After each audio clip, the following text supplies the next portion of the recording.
So yun mga chong is magtatabas tayo ng flarings para makita yung buong makina. So yan, para makita to. Ayan, and dito. Kasi ipapakita ko sa inyo mga chong kung paano ko tinabas. Ayan, kung ito, nasimulan na natin mga chong, tinabas ko na to. So ito yung ano ko. Ayan, tinabas ko. So parang ganyan lang siya. Ayan o. Kung susundan nyo mga chong is yan. So dito. So parang ganyan. Parang ganito. Ganyan. So ngayon dito yung sisimulan natin. So ang gagawin nyo, ilagay nyo yung ano niya, ito niya yung fender niya. Fender yung flarings niya dito mga chong pala. And next, guguhitan natin gamit ang ito. So guguhitan na natin mga chong.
So ang gagawin nyo mga chong is itong ano na to.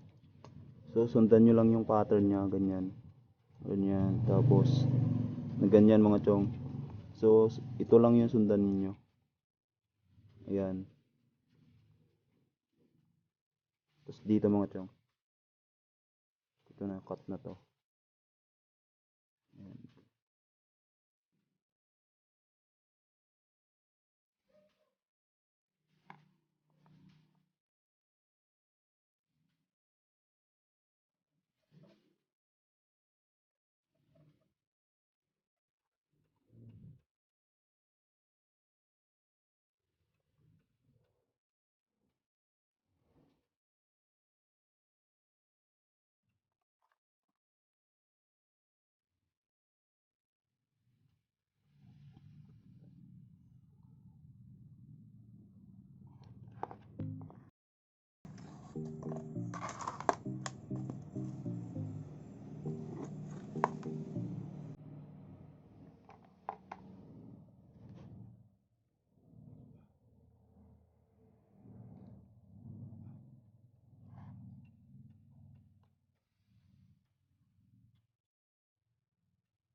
So yun mga chong, nakat na natin gamit yung magic.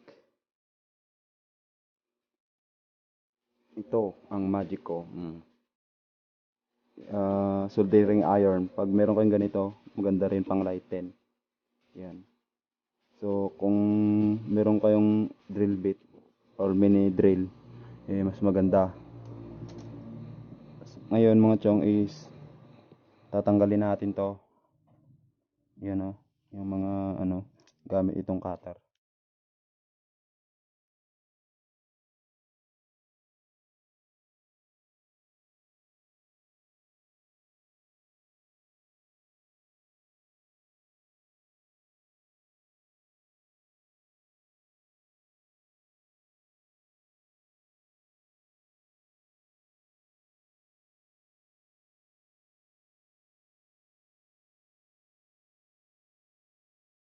Ngayon mga chong, natapos na nating nilinisan. So overall gusto naman yung dito. Tapos dito niya kahit konti lang, kahit hindi naman makikita to, hindi mapapansin. And pag nakabili tayo ng pang lighten natin na drill, so babalikan natin yan. So lilinisin natin. So ayun mga chong is kakabit ko muna.